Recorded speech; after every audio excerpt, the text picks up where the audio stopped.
Look, first of all, thanks everyone for joining us this morning. We've got 29 people on the line and an amazing panel of experts and leaders in the space of horticulture, and with a particular focus on digital adoption around agtech and the use of data. So really exciting panel ahead today. Before we jump in, I just wanted to first of all mention that we are recording this session, so hopefully everyone's comfortable with that. It also means that you'll get a copy of it afterwards emailed to you. I'm Cal Archibald. I'm a director at Beanstalk. We're an agriculture innovation agency that's dedicated to the mission of using agriculture as a leading force for good in the world. And we really believe that if we can get more technology and better technology onto farms around Australia and around the world, then the world will be a better place for it. Yeah, we'll dig into a little bit more about what Beanstalk does in a moment when I introduce my colleague Grant Gilmore. But first of all, I just wanted to acknowledge that I'm hosting this webinar from the lands of the Whadjuk Noongar people over here in Perth, Western Australia. I also acknowledge the traditional custodians of the various lands which you've all dialed in from today. And it's because of this land that we're all here. I know we're all deeply connected to it through agriculture and through horticulture. So I pay my respects to elders past, present and emerging, and celebrate the diversity of Aboriginal people and their ongoing cultures and connections to this land from all around Australia. This morning's sessions is really about sharing and learning in what is a really fast evolving space in agriculture and in horticulture. I recognise that there's lots of really amazing men and women around Australia who are really pushing ahead in this space, and unfortunately we don't have any women on our panel this morning to represent that. But I just wanted to recognise that there's a huge amount of amazing women who are also pushing ahead in this space, not represented by our all male panel today.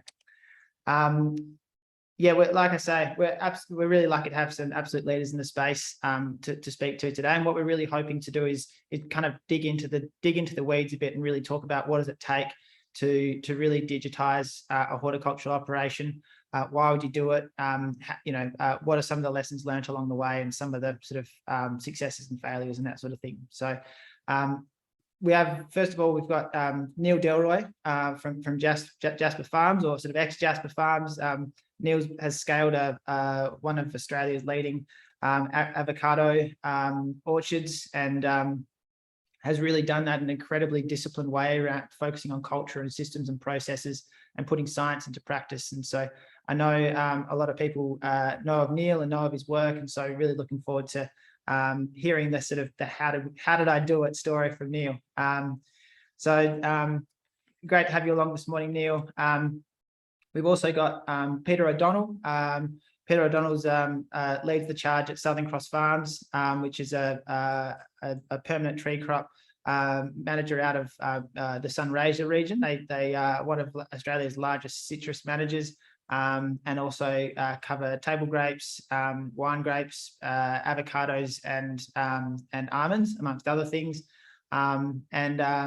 Peter and his team at Southern Cross are absolutely leading the way in terms of how to run a multi-site operation. They're spread across New South Wales, Victoria, and South Australia as well, and are very much at the beginning of the journey of digitizing their entire operation to kind of better use all the information they're collecting across all of their operations. So we're really interested to hear your perspectives about why you're going on this journey and that sort of thing, Peter. We also have Jesse Reeder, who's from Costa. Jesse's in charge of the Agtech portfolio at Costa, and sits across multiple different crop types. There's 7 different categories at Costa that Jesse's aware of, and really hyper focused on 4 of them in particular. But really interested in your perspectives, Jesse, on not just the data and digital piece, but what does it take? What ag tech do we need in the ground to actually get better information that's actually useful and valuable? So yeah, look forward to hearing your perspectives. Stephen Lynch, who really brings an investor lens, has spent some time on the board of Avocados Australia, on the board of Horticulture Innovation Australia. So has an amazing view of the whole horticulture industry, but more specifically spends a fair bit of time representing and supporting investors to think through buying up new businesses in the horticulture space. So really interested in how data plays a role in that as well. So yeah, thank you so much for joining us on this panel. As I say, we've got about 36 people dialed in from around Australia. And so, yeah, really looking forward to having a wide-ranging discussion.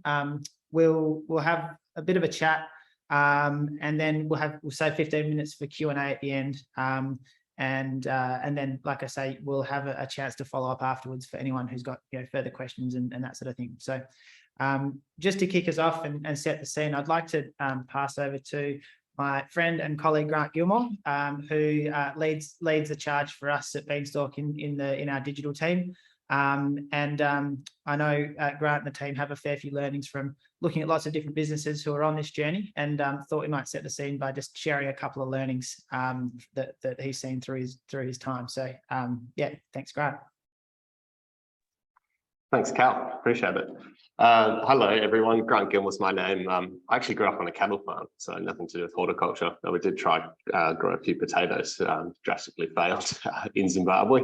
But I lead our digital team here, and I've always loved cattle.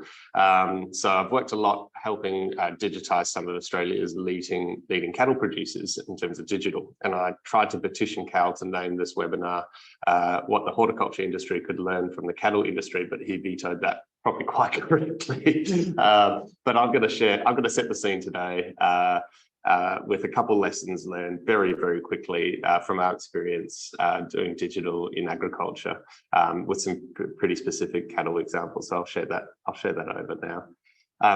I'll start by saying that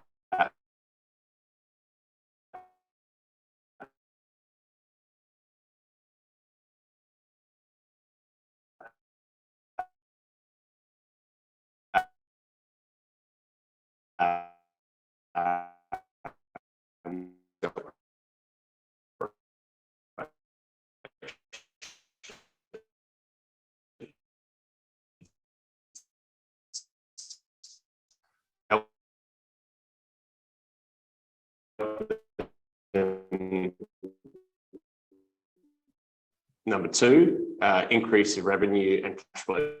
Try drive towards one of these three outcomes. And if it's not hitting one of these three outcomes, it's often a bit of fun and games, or it can be seen as a bit of fun and games.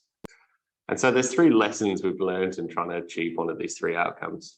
The first one is this: culture eats tech for breakfast.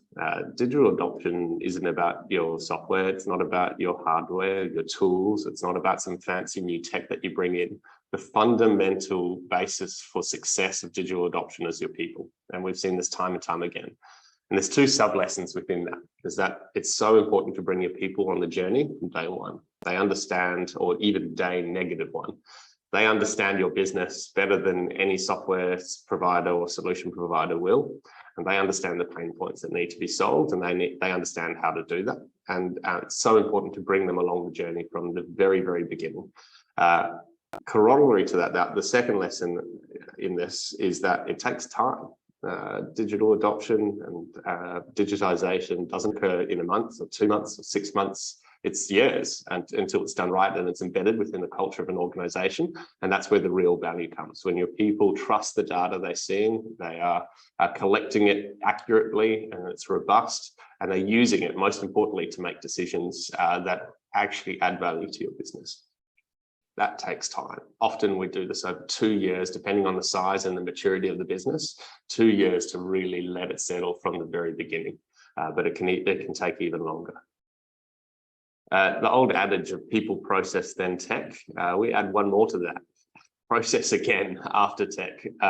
It's not fancy, it's not beautiful, but it's so important. often we come across things where people say, oh, we need better data, we need better data.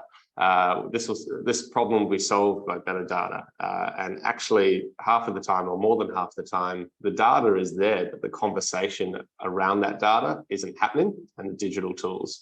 And it's bringing people together to actually have conversations. It can be as simple as that. Meetings, regular meetings, standard operating procedures around how to operate things and how to make decisions from the data and the tools that you're using, and manuals. So that when people move jobs or new people come in, they can pick it up and they can learn from the people before them and stand on their shoulders. Process is this very unsexy part of data, but it's so important, and of digital tools as well.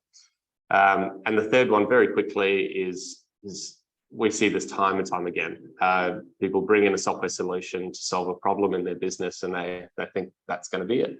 And it's so important to fit whatever tech you bring into the business and not the other way around. I'll give an example. One of our clients wanted to understand their average daily gain on their cattle every month, how much they were gaining. So they would muster them in every month from different paddocks. And it's a large property in the Kimberley. Or a couple of large properties, and we started to do that, and we quickly realized that actually mustering them in took a day or 2 days, or sometimes up to 3 days. Added stress to the animals, and they would actually not eat and lose weight over those 3 days, plus cost a lot from a people perspective. We were doing that to collect good data, but we quickly realized that wasn't the right outcome for the business. So we needed to be able to collect it in field. We found a better top software solution, an OptiWeigh solution that allowed for in-paddock weighing. So we could collect data without actually stressing animals and losing the actually outcome that we wanted, which was more weight on the animals, as an example. So that's the third lesson, is that when bringing in digital tools, when undertaking digital transformation, or when using your data, fit it to your business and don't fit your business to the tech. The other way around. So I'm going to leave it there. Our 3 and 4 panelists actually are far more experienced and will bring a lot more light and insight into these areas. But I just wanted to set the scene with that. So I'll hand over to you now, Cal, to kick off. Thanks, Grant, and well done. You managed to get some mention of beef and even a case study in there. So you've had your little moment. Yeah, I'd love to kick off by throwing to you, Stephen. I know you've spent a lot of time, not necessarily in kind of one specific business, but through a lens across the whole of the horticulture industry. I'm curious if you can sort of set the scene in terms of what does good look like, and is there parts of the industry that are really pushing ahead, and kind of what's the state of play there? Sure, thanks, Cal, and welcome everyone. As a starting point, I'm familiar with Jesse's business in Costa. I saw Neil's business, and I'm familiar with Peter's, so there's some context there. If I start wearing my ex-horticulture innovation hat, 40 sub-industries. Horticulture is still a disaggregated industry, inevitably, from small to large, both within sub-industries and across them. I have a fear that in digitisation, a commercial race, as I see it, may actually leave digitisation disaggregated. And I think we've got to deal with, I think Grant made some good points. We've got to deal with the data and the process rather than the issue of what you do and how you do it. And if I connect then to Grant around the people piece, I go onto some large operations and converting the data to usability, dashboards in lunchrooms, whole lot of tools that go with it. So I think there are components, Cal, to your point earlier, when we dig deep. But I think the starting point from my perspective, before I go on later to talk about investments, is the relevance of data. So we do some surveys, and by the way, just a slight correction, my board piece was the almond industry, not the avocado industry. But in looking at the avocado industry that Neil's familiar with, they collect data as an industry every year, as do citrus. Interestingly, Jesse, berries don't. So we have some that collect, some that don't. But that data, a question of what its relevance is, it tends to be large scale, doesn't necessarily understand ages, varieties, planting densities. So as we go to data, and we need to understand it as large investments are made and the industry matures. We now have protected cropping, and I'm doing some work in that, be that hothouses or, in the case of people like Costas, the berries in tunnels. And high density. So we don't understand the data pieces yet well enough. But as you go to these high-tech operations, the tolerances are less. So the data becomes much more important. And I think that's what we're seeing, that what we do at the moment and what we do as an industry, and even funded with Hort Innovation, the government, doesn't necessarily allow for this next generation of innovation. Jesse's got a background in Bosch. I visited Bosch, technology company. How do we drive those technologies with its tolerances into horticulture?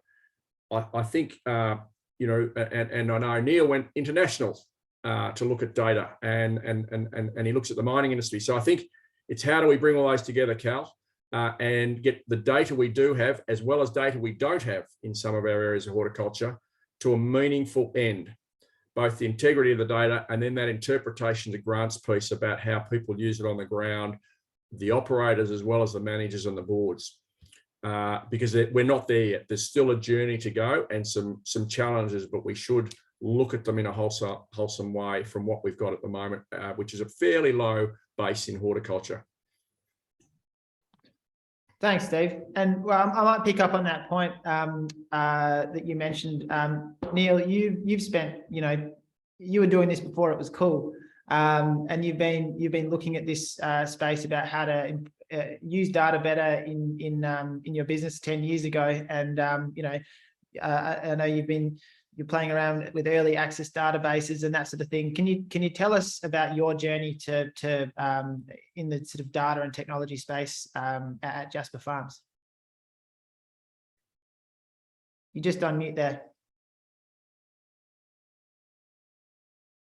Neil, I'll just ask if you unmute yourself if you could. Yeah, sorry about that. Yeah, look, I suppose I'll put it into context where data fits. I mean, the way we ran our business is, number one, we put science into practice. So we tried to understand the science to maximise our yields. Our yields were double the national average, to give you an example. So that means your cost base per unit is on the first step is half, right? And we did that by R&D. We actually did a lot of R&D in Chile. We joined a group there. I suppose the second thing was we really had a measured performance culture, and a measured performance culture requires data. So you've got lead indicators and lag indicators. A lag indicator is something like a budget to actual. So you finish pruning, you found out that it cost 20% above what it should have. It's pretty useless to you. Lead indicators are data today. So for example, if we were harvesting, at the end of the day, the person supervising that, I'd have a report at the end of every day, how much we picked, how many bins per man hour, and then I could work out a cost, what it was costing per man hour. But we keep the data in timeless stuff like man hours rather than dollars per kilogram or something like that. So you've got data today. The other thing, I suppose, from the measured performance culture, you know, good systems and processes drive business, and that requires data so that you know you can measure what's going on with those systems and processes. Continuous improvement was another key metric. We'd try new processes, measure the performance, monitor it, and then which requires data, and if that worked, we'd lock it in. If it didn't, we'd retreat and seek another path. And I suppose the other component to that whole thing is building a team. And I can't overemphasize this enough. People work for people. And it's interesting. I've just been at an operation in New South Wales, probably the best underground miner in Australia. And it's remarkable, the similarities. I just finished going through a 62-page manual I wrote in our business for how to run managing an efficient operation. And the similarities in the culture and the people and the teams is nearly identical, you know, the sort of things they focus on, and also the data, so you know where you're going every day. So, and then the other thing I suppose that I totally agree with is that you need to there's no point in employing a management system and trying to fit your operation to that. It's so important that the systems and processes you use fit how you want to run that operation from the data. So we actually never We built a lot of access databases ourselves in the vineyards we had when we were doing vineyards as well. In the avocados, we used a lot of Excel with Power BI over Excel for our measure performance culture. Because when we looked at software that was available to do those things, it meant you had to change your operation to fit the software, and that wasn't something we wanted to do. And I suppose at the end of the day, you do that, so our yields are double the national average. Our costs are around about 40% of the Australian benchmarking study. So when you look at the outcome, our per unit cost was 20% of the average. And the end result was a business that in the last 6 years of operation, our costs ran at 13 to 30% of revenue. Now, we did have good pricing, but that's the outcome that you can achieve. Yeah, thanks, Neil.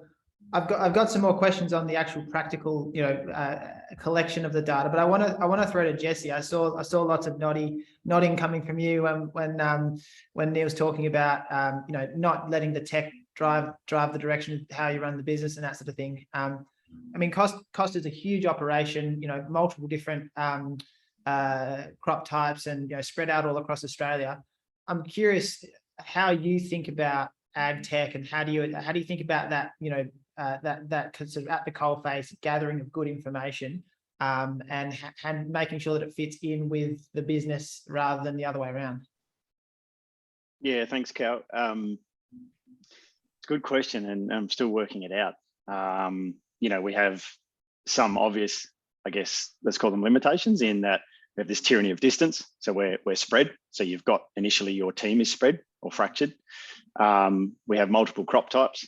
We have things that are flowering and fruiting at the same time from one end of the country to the other. So you've got this constant rolling growth cycle across crops within the business. So you've always got pots that are simmering, then one boils and one goes. So you don't get to just follow one crop through with one group of people and one person. It's not quite that simplistic.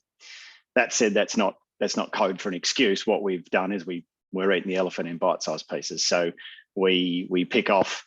We've brought some bit more governance and rigor to how we do it now, to perhaps hone in on your question. And we have a framework now that's been accepted within the business that it's not new, but it's one that we've decided to employ, which is essentially very much like a funnel that just starts on the farm with the unmet need or the problem that is keeping that particular farm manager or that particular business or that block from achieving what it needs to achieve. And if we start at that end, we get buy-in from those people whose problem that we're solving for. And it's not the reverse of that is you sit at a management level, or you sit in an office in a support role, and you say, that looks good, I think we should do that, and you push it down onto the farms. It just doesn't work. So there's an undertone there of what Neil's saying around people working for people and people buying in and people being a part of a process. And it couldn't be more relevant to this conversation. So we've just finished the development of an ag tech roadmap across the country, across all our regions and categories that I answer to. So avocados, citrus, table grapes, and bananas. We consolidated about 232 problems. I've never been so excited to have everybody else's problems in all my life. And we're now running those through a filter, and we will, because obviously we can't take them all on, and we will look at those based on various metrics, which could be, impact to really shift the needle from a profitability point of view, or make our farms safer, or remove, increase profitability. It could be. So they're the high level things, but when you hone in on them, the individual problem sets could be things about managing alternate bearing.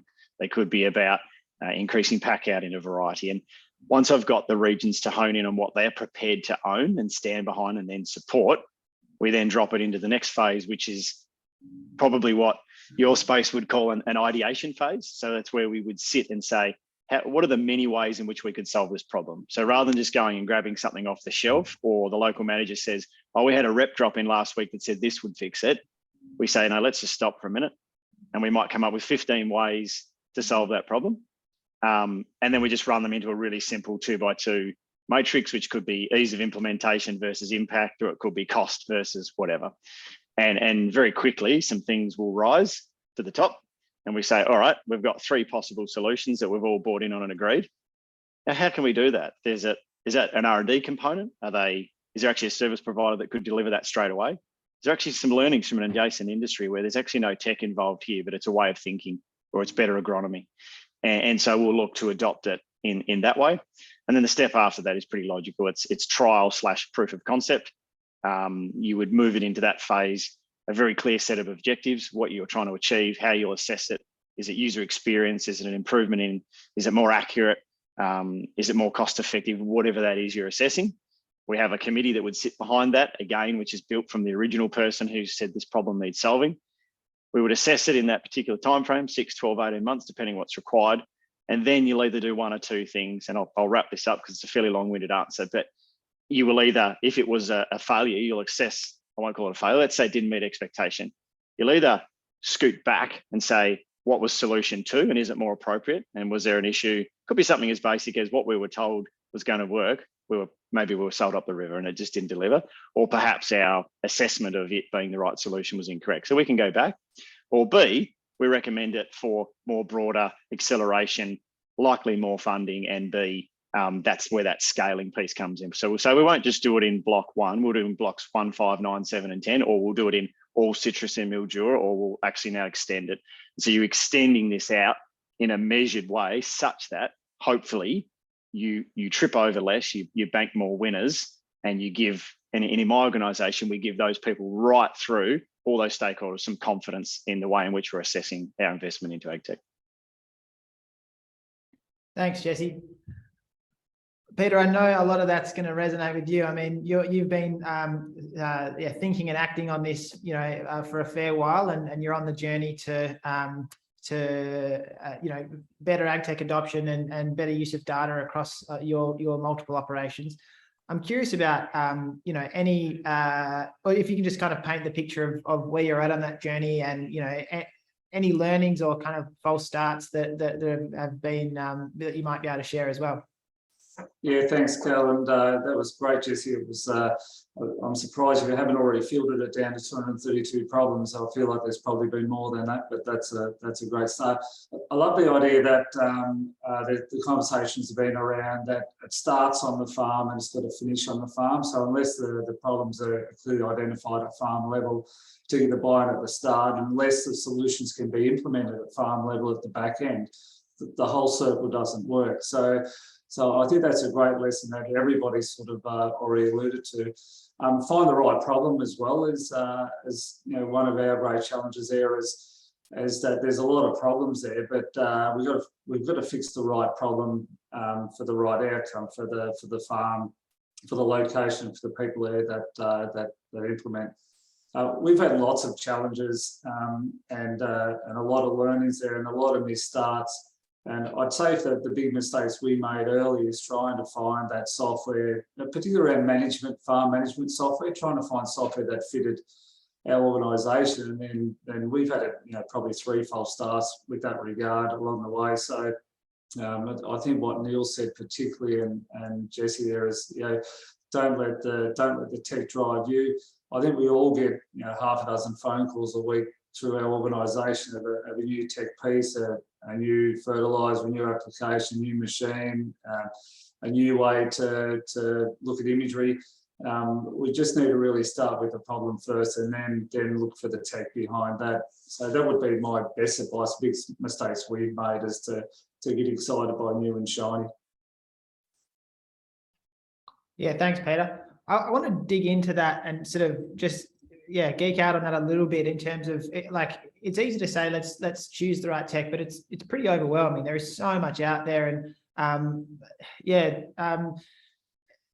anyone from the floor, Peter, Neil, Jesse, how do you think about choosing the right tech and making sure that because it's a long-term commitment in a lot of cases. How do you think through that? Yeah, I might just kick it off and then throw. I think there is a tsunami of tech out there at the moment. It has escalated so much in recent years. If you assume that you can find a number of providers that can solve the problem, let's say you've gone through that process in the first place.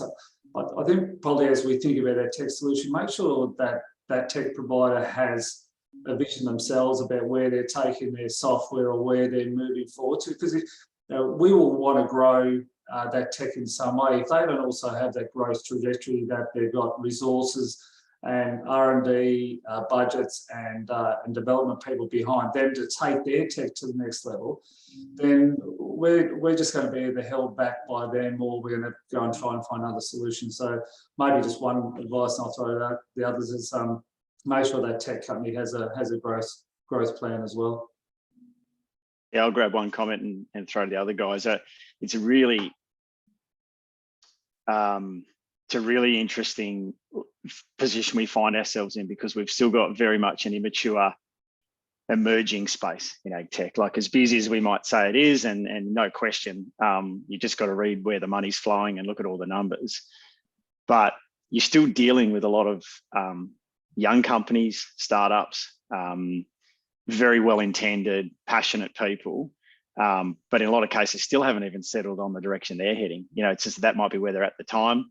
You know, they're built off an industry that encourages you to pivot and change direction and focus on what works and what your customer base needs. And so that can bring a level of, for some people, some uncertainty as to whether they're the right people to partner with. And I think when you're looking at quite significant investments, you have to look at those things and say, what's that team look like? Are they working with us? Are they constantly pressing the flesh and asking us if it meets our needs? Are they absorbing our feedback on features we might want to see in dashboards? What does tier 1 support like? What does tier 2 support look like? You know, we have a lot of international solutions that currently are available to us, and you know, there's some real challenges with that. And it could be something as basic as a picking platform, you know, that lands but is supported out of Italy. And you got to say, well, what happens when I just removed ladders from 2,000 hectares of my orchard and the thing goes down? I have 10 of them go down at the same time in the middle of the road. What does that mean?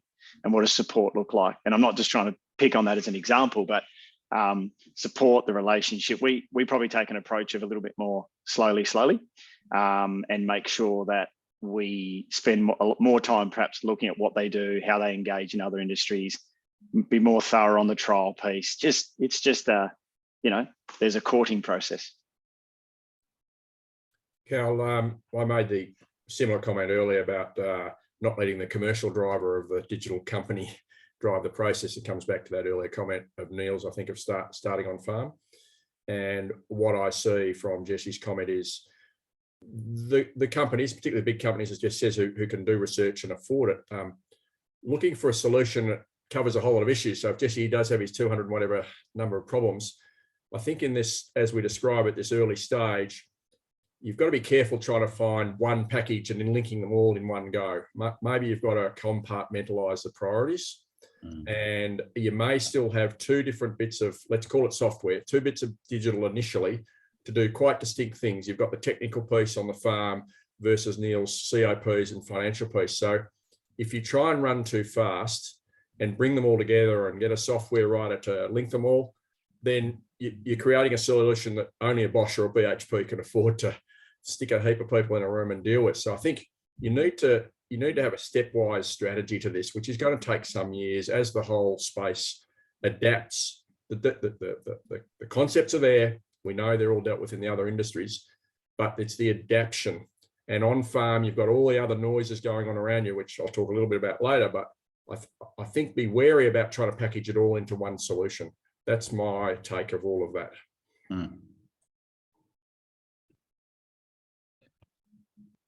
Yeah, great.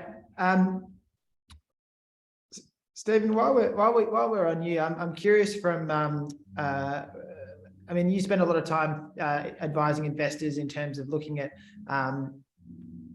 oversight of existing operations and getting better insight into how they're running and what are those metrics that are most interesting to them, so that to get, you know, to make sure that they've got visibility of how things are tracking.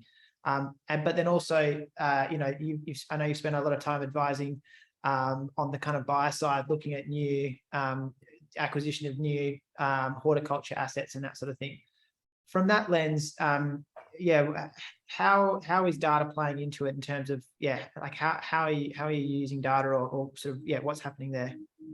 Sure. Well, it's an opportunity and a challenge. I was just thinking before, and I don't know the number, but I know some of the large scale players, they're both Australian and international, as everyone will know on this we would have somewhere as a super broad range between $5 and $10 billion of large scale money, if you like, that's been invested in this sector in the last whatever, and it's going to keep going. And inevitably then you also get some turnover. So this is going to be a growing continuum. When we go into an operation, irrespective of the size, and I've been in large, small and very large, we're always chasing the data first. I think Neil made the point earlier, or it might have been Grant, you've got the management, the people in the field and the management, and then in the case of the people I deal with, you've got a board as well. So the relevance of the data and the nature, you bring all that intense data up to a presentation, let's call it in a dashboard, that a board can be satisfied about all that, those dig down 290 pieces of Jesse's. I think that's a key. And inevitably, and I deal with a lot of different experts, be they the engineers, the agronomists, the financial people. Inevitably, at the moment, we're having to iterate a process of satisfying ourselves as best we can about the data, with a lot of disclaimers. So it's without being rude to our own industry, it's kind of all over the place. So Neil talked about cost of production and profit. At the end of the day, that's the driver. That's why people invest in our sector, along with food security, water, sovereign security in Australia. So they all go together. But so you've got that financial element, which is ultimately what, let's call it, an investor, and the cost as an investor, needs to look at. But I think the other elements that are coming into it, which I think need to be on the table as well, Carl, is that these people also have a high demand for compliance, let's call it, and you need data for that. So there was a comment about processes, and Neil talked about all the different his reports and so on, but standard operating procedures and policies and procedures, that might sound, what's that got to do with the data? But ESG is a terminology that everyone has to deal with. You must have an ESG report if you're a large investor, as well as all the other, climate change, ESG, they all need data. So to come back to my point, we're grasping for that data at the moment, and we're iterating. And I'm trying to compare costas with business B and so on in some sort of quasi benchmarking way. And it is all a little bit cumbersome at the moment. So again, it comes back to my comment about the journey and the steps. The more we can bring this together on a mission over time as an industry, the better that is for us. And even in terms of this international stage and trying to export and the whole, if we take that agricultural aim for 100 billion and the horticultural aim for 30 billion of GVP, you will only do that and do that safely now, and with barcoding and expectations about the source of provenance. It's data.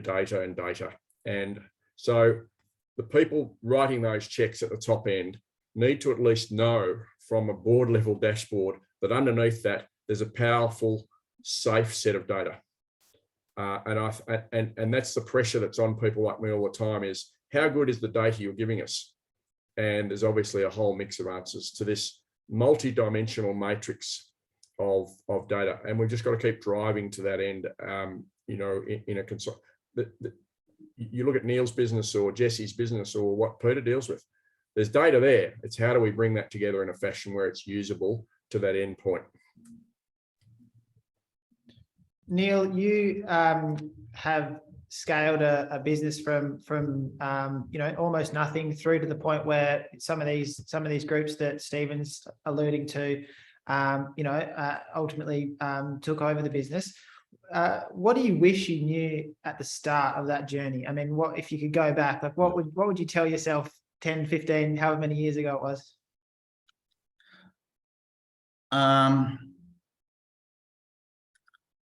I think, I suppose what I'd say is that just we've already spoken about people. That's people and culture is number one. But I think systems and processes drive business. And within that, its lead indicators are the key things that run the day-to-day operations, not lag indicators, budgets to actions, because that's all history. It's not going to drive the business.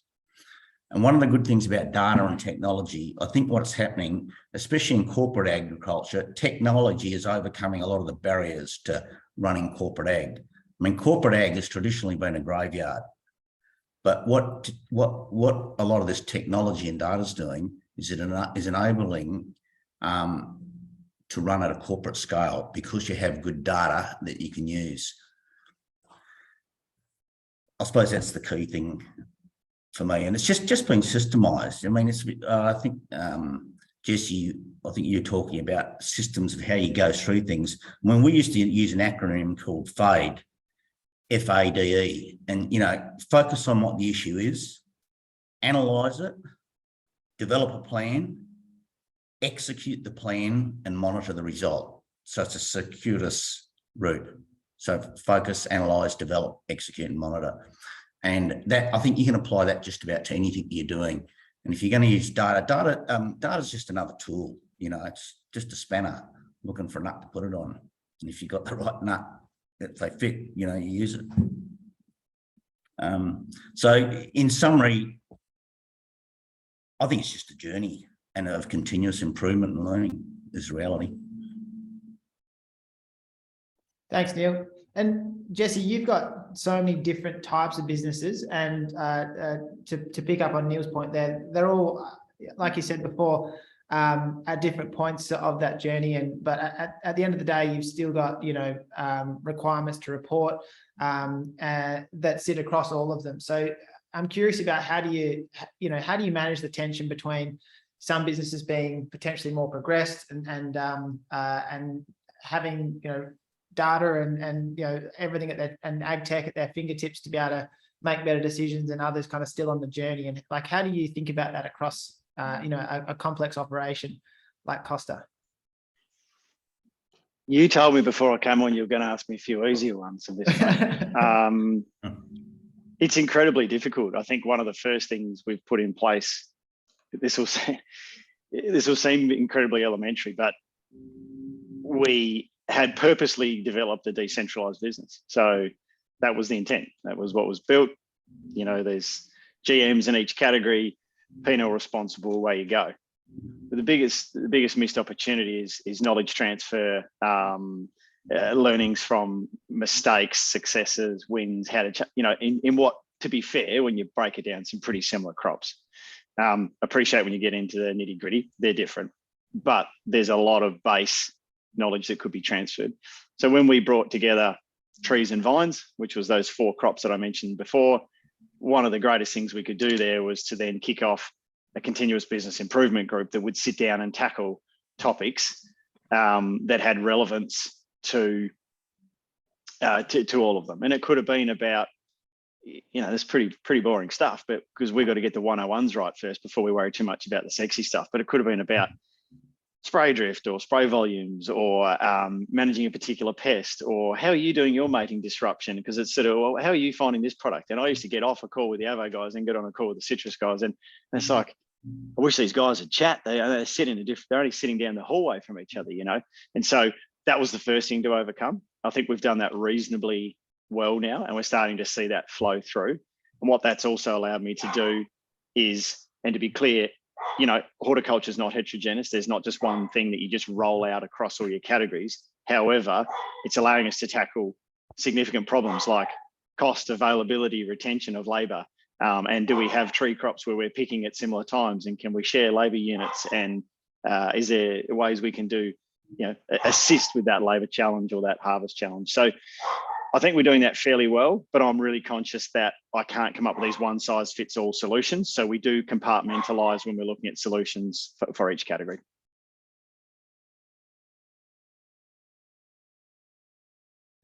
Stephen, I can see you've got some thoughts there as well. I think just Jesse's comment relates to a comment/question that Carlos Damsky's asked about remote. How we deal with the remoteness. Mining companies are remote, but they've got solutions. I think it's a good question, and I've seen this a lot. I know one business where they've had to go and erect their own towers at high cost to be able to use sort of robotics and remote vehicles and so on, which is related. I think my answer to that question, which relates to what Jesse says in dealing with his managers all over the place, is that it's an evolving process, but the technology even on that, which will help us, is coming fast. So I travel all around the remote areas. Telstra, I don't want to be an ad for Telstra, but they're offering me a solution which actually goes away, for instance, from end to end. to a solution that can allow me to operate, download data, operate computers in a whole range of locations. I think in a very short space, we're going to, and satellite technology, yes, the old satellite phone at $3 a minute. I think we've got to keep going. I think those things will come at us quite fast, hopefully. It's a good question because we don't have a perfect answer yet in remote locations, but I think we've got to assume it will come and it will catch up with us very quickly because they're ahead of us generally in the technology communication space. That's my thought because it relates back to Jesse's point. Thanks, David. We might shift into some questions that we got coming through. Got one here from Murad from Optomni, asking around. We talked about how they're looking for advice for sort of companies that are on the journey to try and make sure that they're providing a valuable solution to hort businesses, and not forcing them down a certain path. Recognizing that all businesses are different, and so just any sort of mentoring or guidance from how to think through, making sure that they can provide a solution that's flexible and adaptable to what you guys need. I'll give 2 seconds and then maybe we throw to Pete. And I'm aware of these guys and they're doing a fantastic job, and it's just nice to hear that they're continuing to ask the question because I think there's half the solution, right? Or half the answer to the question. There's a reason, and I don't mind if you do or you don't buy into it, but there's a reason. If you read something like the Lean Startup, they talk about doing 100 interviews, that qualitative side. Now, 100 is an arbitrary number, but what it is the more you go back and ask people or your prospective customers what it is they want, the more you start to pick up themes and trends. That's ultimately what that story is about. And you might start to see that emerge at interview 38 or interview 72. That's a little bit irrelevant, but that will hopefully help you avoid creating bespoke solutions, which I think was in the question, because that does get expensive and you start to customize dashboards. So hopefully if you cast your net wide enough and understand your audience well enough, you'll pick out some themes and you'll own those spaces and you'll do that well. And in time, as your team builds or the opportunity for that, those other opportunities continues to build, you can start to offer them. But I would say just keep sitting with people, keep asking. And one of the nicest things we're seeing with one of the service providers we're dealing with at the moment is like we're doing that every 2 weeks. And we were doing that before we even agreed to try the solution. We're just in there pressing the flesh. They're talking to us about it. They're telling us about the roadmap, but this is what they do well. They're not claiming to do things they're not, but they're communicating with us where they're going. And that builds a story of confidence for them that we're validating it. So they're going to continue down that road. And we're also got confidence that we know where they're heading. I'm happy to dive in that too, Cal. And that's a really good response from Jesse. I suppose ask the questions of the right people in the organisation as well. So I'll go back to my comment earlier that shiny can attract people a lot. So it's got to be an application that fundamentally and ultimately is usable at all levels of the farm. So ask the right questions of the right people and make sure it's the big problem. Identify the big problem of the farm, and if you're a tech company, you don't want to have to customize or bespoke anything. Then you've got to come up with a good solution to a big problem that has a lot of applications across a lot of organisations. So focus on those big problems. Yeah, great, Peter. I know just to drill into that a bit. I know that you've been really diligent about looking across your whole business and trying to be really clear about surfacing what are the challenges. And Jesse spoke to a similar process of identifying challenges and working through them to prioritize them and essentially create a bit of a roadmap in terms of where to from here. I guess that's the other side of this coin in terms of hort businesses being ready to put forward what their challenges are and create easy grab handles for startups looking to solve problems for them. Can you tell us a little bit about that process and sort of what that was like for you guys? Difficult. So going back to, I think Neil's very first point was around the culture and getting the culture right. When you have a lot of locations across Australia and a lot of different commodities, and you recruit people from different spots and other organisations, there is massive cultural differences across the organisation. So given a layer find out what the right layer of buy-in across the organisation at a cultural level that if we're going to make some applications of some tech or some process, it's going to have buy-in across the whole place and not just on 3 farms and not on 10. So because otherwise it's just not going to work for the wider organisation. I think that as we worked our way sort of through it, we think we're gathering a lot of data now, and but it's about gathering the right data and acting on it with a good solution. And I suppose the complexity of the data we have at the moment, and without giving you guys a plug, but we're working with you gents at the moment and Lindsay around a dashboard where we have a lot of data, but one point where the data can be viewed to to assist decision making by the managers on farm and also investors of view, and I'm sure all the other guys are involved in that sort of process as well. So, and there's also the idea that that there's tech that will solve a problem really quickly and implement quickly. And I'll use maybe one really simple example is boosters for internet in our cars. So we drive across the Riverina a lot, and you can't make a phone call, or if somebody drives over alone, you don't have any connectivity to your people at all on that drive. All our cars have boosters now. We feel they're safe. They can contact us really simply and easily, but it was something that was so obvious so straight away that sometimes it's obvious, do it and implement it quickly and don't look back. When it's there, it's there. Make the intuitive decision sometimes. Hey, Cal, I just saw in the question there, just the last quick bit from the Optometry guys, I'll just quickly answer to, which was sort of around what does that engagement look like? Sure. Would you rather the higher touch or perhaps something was sort of sandboxed and pulled across the side and a little bit more passive?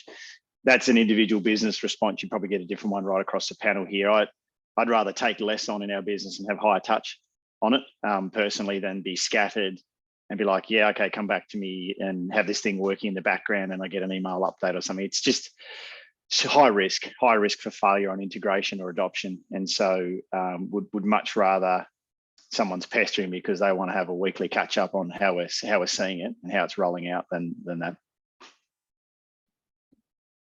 And Jesse, does that for you guys look like a particular orchard or business unit that is is spearheading the adoption, and that you've got a bit of extra capability around to adopt things first and then roll it out from there? Or are you sort of looking, is that more kind of dispersed across the business?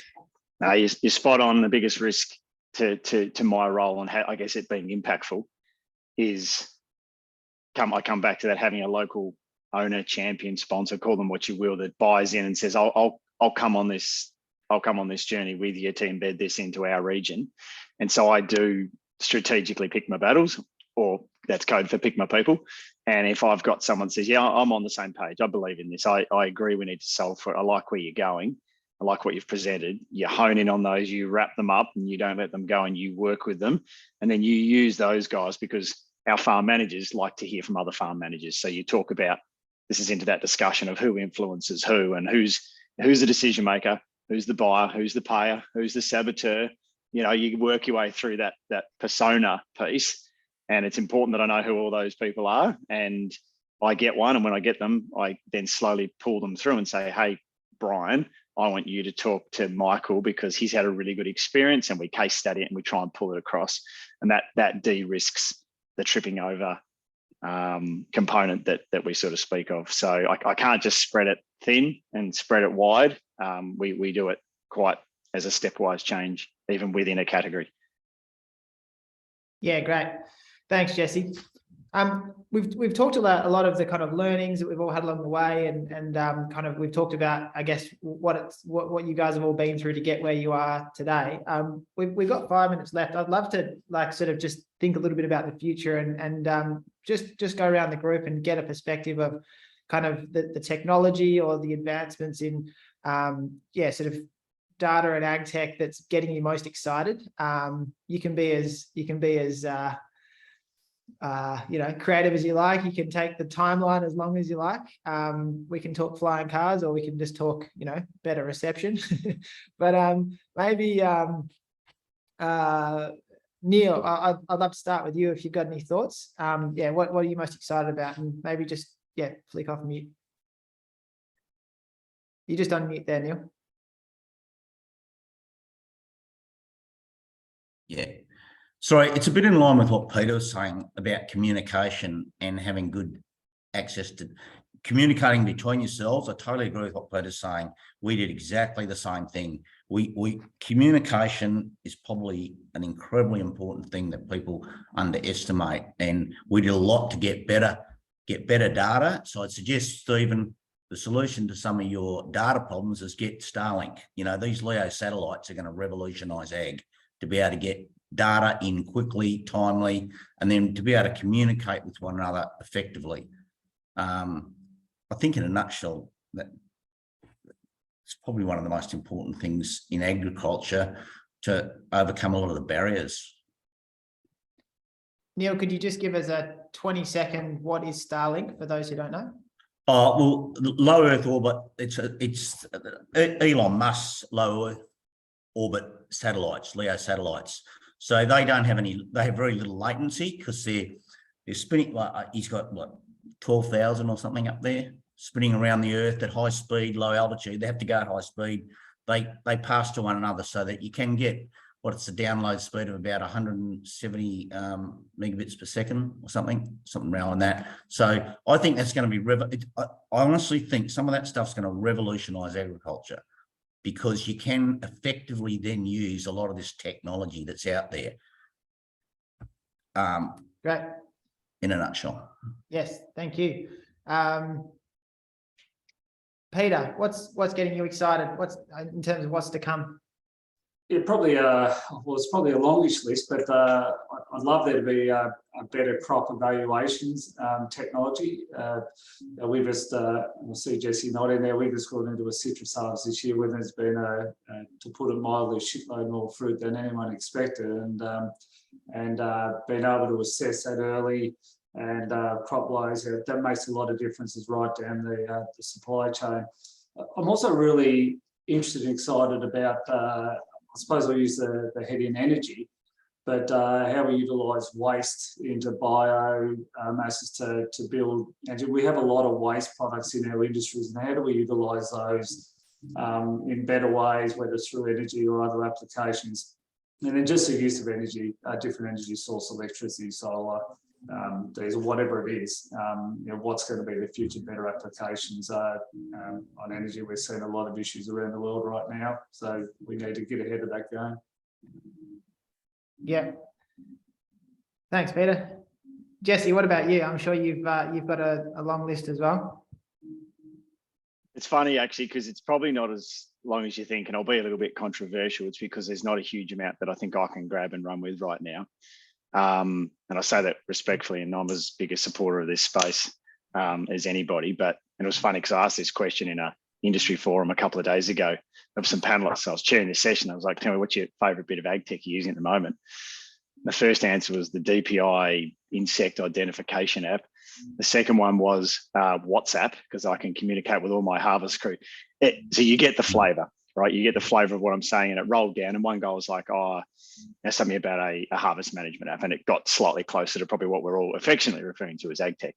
So there is a little bit of a disconnect between the adoption and the actual versus the promise and the reality. And I'm, again, not trying to be controversial, but I'll come to your question. We look at it as sort of horizons, loosely, like horizon 1, 2, and 3. So horizon 1 things in the next sort of 1 to 2 years, you know, off the shelf available, hitting immediate needs for me now is some things around crop forecasting that we're seeing really, really positive influence in at the moment. I think the methodologies are getting pretty tight and getting repeatable information, but the caveat there is because we've collected good historical data, so I can feed. So sometimes that time when you thought you were collecting good data or data and you didn't know why you were, there's that case, and we're now starting to see that come to life.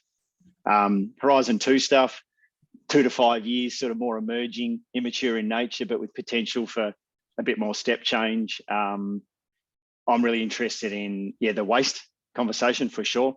We're just scratching the surface there now on inorganic and organic waste streams, and that's massive for sure, particularly in our business.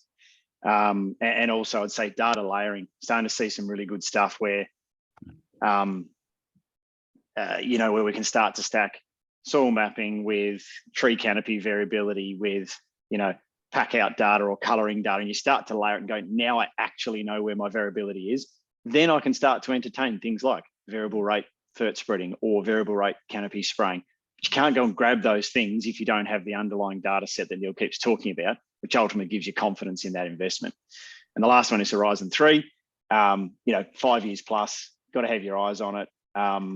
Bit more conceptual in nature, probably got a heavy R&D component. And really, you know, you're looking into, for me, that's in our business would be really modern, progressive, simple, narrow, accessible canopies that will allow themselves to be robot ready. Do I think the robots are going to save it? No, but it'll allow us. It's funny thing is you get robot ready, and even if the robots don't come, geez, you've got a hell of a lot better business before you get there anyway, because you've created a system of high pack out, high market desirability fruit that packs out and gets the job done anyway. So that's kind of how I see the phase and the tiers. Yeah, great. Neil, I know you've got some thoughts. I'm really sorry. We're already over time, so I might just have to do the Tony Jones and keep it a bit tighter. Stephen, do you have a one sentence? What are you most excited about? I'm most excited as an industry that the food security and cost of fresh food is now very high on the agenda. It means we're highly relevant. We've had cheap, easy food. Now, the point of that is that the ability to invest to get it even better is front and center. It needs to be as an investment cost in every budget, not just a cost that's secondary. So you need to, on that question earlier, you need to invest every year for a while to get it right.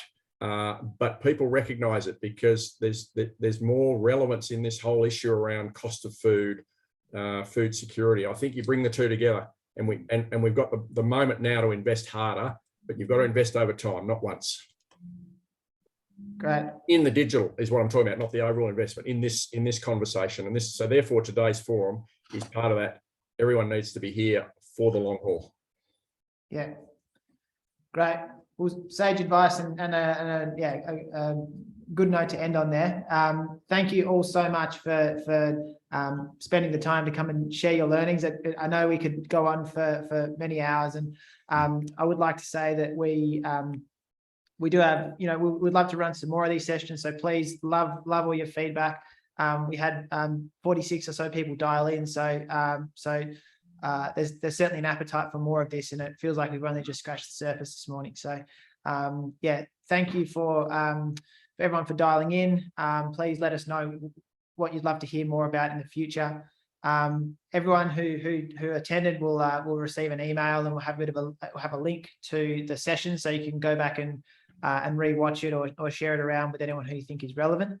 Also in that there'll be a link if there's anyone who's sort of on the journey thinking about how to implement any of this stuff in their business. You know, please reach out. We'd love to have a chat. We're pretty passionate about this stuff, so we'd love to see how we can support. So thanks again, Neil, Stephen, Jesse, Peter. Thank you so much for your time and sharing your learnings and being so candid. Yeah, good luck on this continued journey. Thank you. Thanks everyone for joining. Thanks, guys.